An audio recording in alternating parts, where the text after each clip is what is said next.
Hey there, guys. All right, today we are back with some overly sarcastic productions, and this time we are returning to Blues history videos. Been a while. Can't remember the last one that I watched, but this one is Pope Fights. Pornocracy. Yes, it is really called that. No clue what this is, what era, time period it is set in. So we'll learn. I really have no guesses I have no fucking clue what this is, so we'll learn together if you don't know it already. But before we dive in, make sure you go and check out the links in the description box below. I would love it if you join the Discord. Follow me over at Twitch, and please do go check out the two gaming channels here on YouTube. One is for edited gaming content, and then the other is for the stream VODs. With that said, there's nothing else to say here at the beginning. Let's dive in. You ever find yourself in a situation that makes you think, who on earth is in charge here? Sometimes it seems like either nobody is steering the ship or whoever is at the helm can't tell the difference between a cloud and an iceberg. In our daily lives and across history, the feeling is all too common because states and governments of all sizes are human constructions, complications and all. Whatever lofty ideals they might aspire to, decisions ultimately get made by humans who could be at their best or their worst, or even in direct competition with each other. This applies to republics, monarchies, and off-the-wall nonsense like an elected theocracy. Enter the Pope. Holy ruler of the Catholic Church and the head The Bishop of Rome, Supreme Pontiff, head of papal states in particular and Catholicism in general, previously the highest earthly authority in all of Christianity, has cool hats. The most important of all those things, cool hats. honcho of Christianity for most of its 2,000-year history. When it comes to, say, medieval European religion, it should be pretty obvious. He's in charge. But viewers, It is never that simple when we are dealing with Pope fights. And so we embark upon a story of scandal, slanders, secular squabbles, suspicious lines of succession, and Holy alliteration, Batman. Jesus Christ. I'm not good at alliteration. Very bad at it. I can maybe do 2 words, but I can never string along more than that. At least off the top of my head. Obviously, if you give me time, I probably could think up something. But off the top of my head, I'm lucky to string to alliterate 2 words together. and apparently a lot of sex. See, the span of years Well, hold on, then we gotta let's go back. Scandal, slander, squabbles, suspicious succession, sex. There we go. See, the span of years from 896 to 964 is known to history as the Pornocracy. Wait, hold on, what years? See, the span of years from 896 to 964 is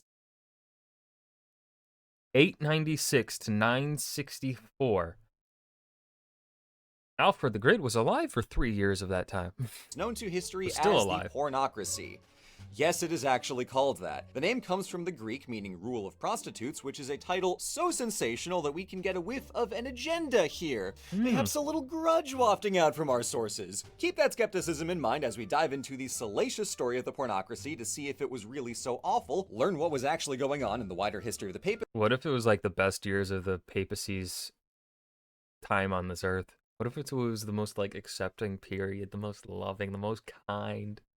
The papal golden age, because it was run by that would be so good. But obviously it's probably not going to be like that. Maybe. We'll see. And figure out who on earth is in charge here. Now let's do some history. Our tale kicks off in 896 with the appointment of Stephen VI as Pope, whose first order of business was litigating the actions of his predecessor Pope Formosus by ripping him out of the ground and putting his corpse We've heard of that one. I think that was covered on Salmonella. on trial. The details of the case and whatever Stephen was hoping to accomplish didn't matter for long because the Roman people were so affronted by the morbid spectacle they deposed, imprisoned, and strangled him. And in the decade after, Rome saw 2 more Other popes include Pope Romanus, 897, deposed. Pope Theodore II, 897, died. Pope John IX, 898 to 900, died. Pope Benedict IV, 900 to 903, died. Pope Leo V, 903, deposed. Jesus Christ, that's a lot of popes in a very short span of time. That's what, 6 years? 6 years and 5 popes. Well, 6 popes, really, if we include the one that was just Pope Stephen. Jesus. popes get deposed. So at the turn of the century, if the popes clearly weren't in charge, then who was? That would be the family of Theophylact I, count of a nearby hill town called Tusculum. Him and his wife Theodora were well-to-do and well-connected. Theo and Theo. Lovely marriage, lovely couple. Arranging for the appointment of Sergius III as Pope in 904. But hold on, aren't popes supposed to Look at us having ethical standards of conduct adorable. be elected? Yes, but at this stage in the game, the Pope was chosen by a nebulous agreement between Rome's citizens and aristocrats, which is conveniently very gameable. In exchange, Sergius made Theophylact Vestararius and Magister Militum, putting him in charge of papal finances and the armies and effectively making him the ruler of Rome. And that kind of power outlasts any one pope and any one count, because Theophylact appointed 2 more popes before his death in 924, and his family continued to hold the reins of Rome and its popes for most. I couldn't source the coat of arms for the Theophylacti family, so here's the generic eagle crest of their offshoot Conti family. My choice of maroon was purely on vibes. Yes, I know this doesn't affect the narrative, but it matters to me. I appreciate it. Most of the next century. Okay, so definitely a departure from the saintly aura the papacy would normally aim for. Can't really feel like Sergius is the will of God when he's quite abundantly the will of that power-hungry aristocrat over there. But realpolitik is hardly a scandal in the world of 900s Italy. Certainly no more shocking than corpse court a decade earlier, so what's the problem? Well, Theophylact was one of 3 power brokers in his family, as there was his wife Theodora and their daughter Marozia, both of whom earned the title of senatrix in their careers. These 2 people were powerful women, dramatic gasp, and they allegedly had sex with people. Oh no. Whoa! The papacy is in ruins. What will St. Peter do when he finds out what sex is because of this? Well, if he didn't know before, St. Pete was sure gonna find out now, because Pope Sergius broke his priestly vow of chastity with a still teenaged Marozia, allegedly fathering the future Pope John the 11th. Keep No. track of all these allegedlys. We'll crack that open in a minute. The papal philandering continued, intensified even, during the papacy of John X, who mingled with one matriarch after the other. Okay, but if sex is bad, then why did God make it so fun? He was appointed in 914, supposedly slammed down with Theodora until her death in 916, and then in the years after, he gave Marozia the title of senatrix as part of their own sinful love affair. But Hold on. Isn't Marozia the daughter of Theodora? That's just weird. That's just real weird, man. That's just really weird. alas, it wasn't to last, and after their fall Yeah, could you can it with your mom? Oh, no.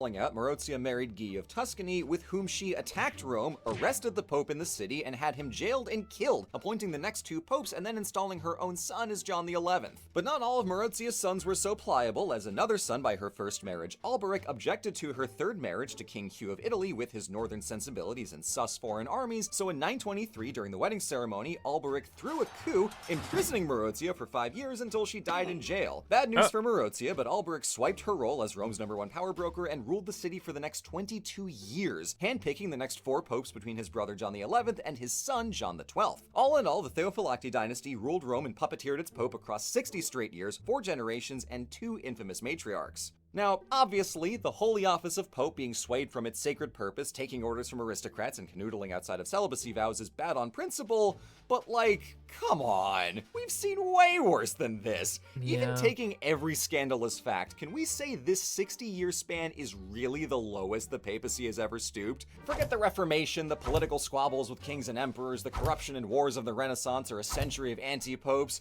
No, it's the time a lady was in charge that Rome was at its most godless. And who is saying anyway? Who benefits from this being the worst thing to ever happen to Catholicism? Well, that's an interesting question, because our most vivid accounts come from one Liutprand of Cremona. Antipodosis Surerum per Europam gestarum. Liutprand of Cremona. Writing a few decades after this all went down. Liutprand got his start working for King Hugh of Italy and knew Marozia Human resources. Fuck off.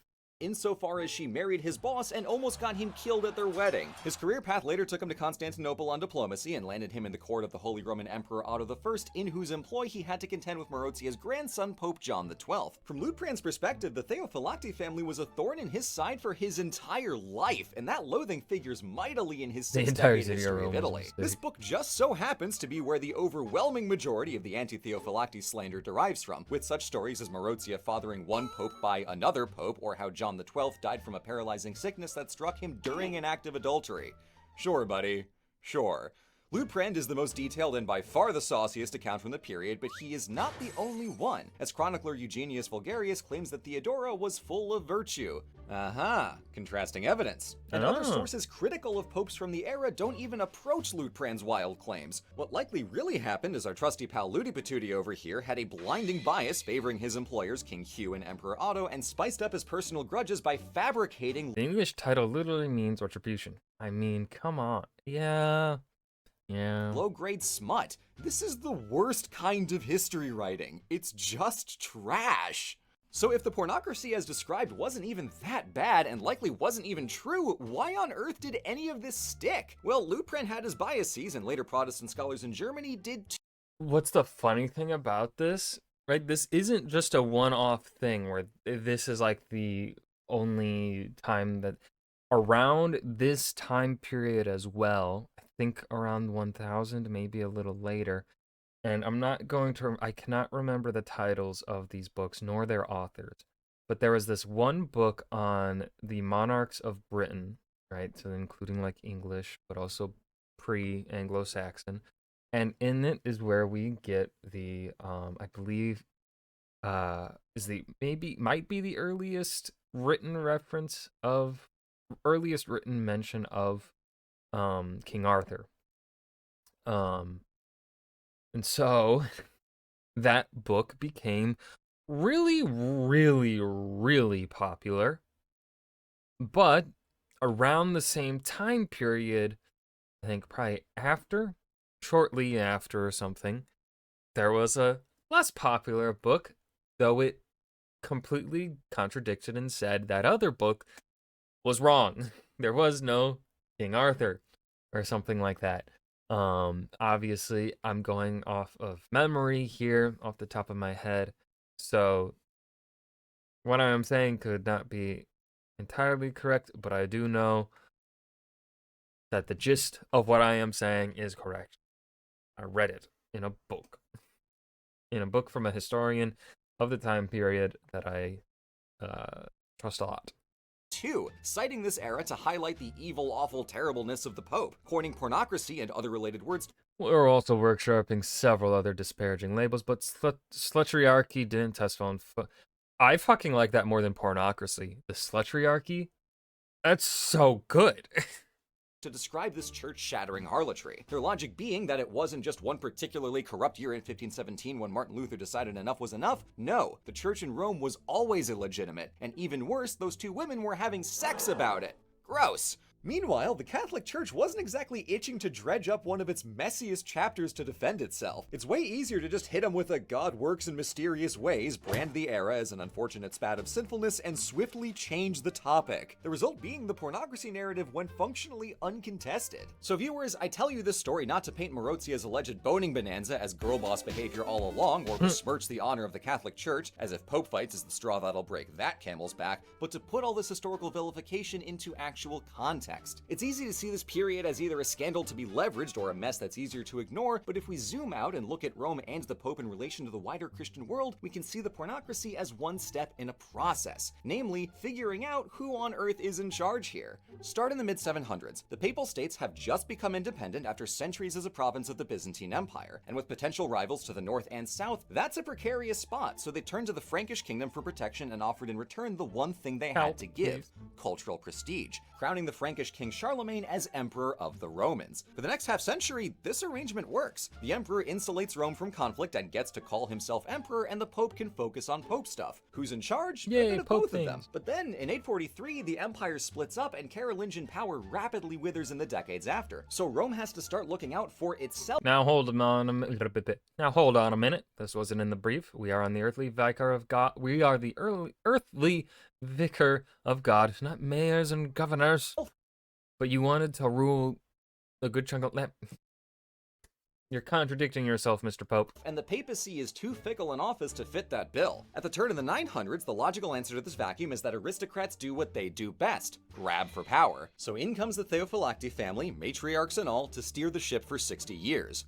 they're in charge. But how did they eventually lose power? Well, the papacy of John XII was tricky. There was trouble to the south from Capua and trouble to the north from the King of Italy. So for protection, he looked beyond the Alps to King Otto of Germany, crowning him Holy Roman Emperor in exchange for protection. But then John got anxious about such a powerful emperor so close to home, so he tried to form a league against the guy he just crowned, but was found out, deposed, and replaced by a pope more favorable to the emperor. Who's in charge now? Well, Otto and Son strengthened the church overall by bringing the clergy into the imperial administration, but the emperor still picked all the popes, so point for the HRE. As for Roman politics, the aristocratic Crescentii family rose to power in the latter 900s when the emperor installed one of them as pope. By the turn of the 1000s, the Crescentii grew strong enough to pull the strings of the papacy, but they in turn got violently overthrown by our pals the Theophylacti. With a little imperial help, they seized Rome in 1012 and took the papacy for themselves, getting back in charge with a direct family dynasty of popes. Now, on paper, not great, but over the next 30 years, this arrangement actually made the pope stronger and more independent politically, as that power directly benefited the family.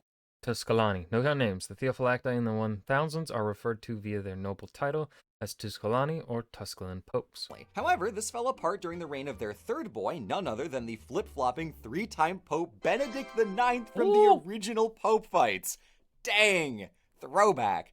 He was ultimately deposed with help from the emperor, and soon after, Pope Nicholas II changed the rules so the pope would be elected by a vote of cardinals. This, of course, is not the end of the story, as the thorny matter of who's in charge of Christendom would spill out over the next 3 centuries of geopolitical slap fights, investiture controversy, and Guelph Ghibelline wars, to name just 2. But for the question of who is in charge of Rome and who is in charge of the pope, this is when we get our answer. The pope is in charge of his office and his state. The papal states combine political. The Lord works in mysterious ways, and one of those ways is apparently the Theophylacti family. Still could have been a lot worse. Could have been anti-popes. Economic, military, religious, and diplomatic power in one man without any prior model for what an office that powerful should look like. That's what this era is really about. The so-called pornocracy is a scandal hatched by the most dishonest, axe-grindiest chronicler in medieval history, but the evolution of power in the papal states is a subject worth investigating. And what we see is a complex, open-air trial and error as different factions compete to define the papacy and the church overall, leading to the pope and his state being far more secure by the end of the 1000s than ever before. At the cost of St. Peter learning what sex is, I think we can all grow up and deal with it. That's just another day in Pope Fights. And that was Pope Fights, the Pornocracy, or, as I would have preferred it, the Slutriarchy. It's so much better. By Blue from Overly Sarcastic Productions. This was great. I enjoyed this video a lot. This might be one of my more favorite history videos from Blue. I got nothing to add here at the end. I hope you guys enjoyed. Remember to hit that like button and subscribe for more. And I will see you guys. See you guys in the next video. Peace.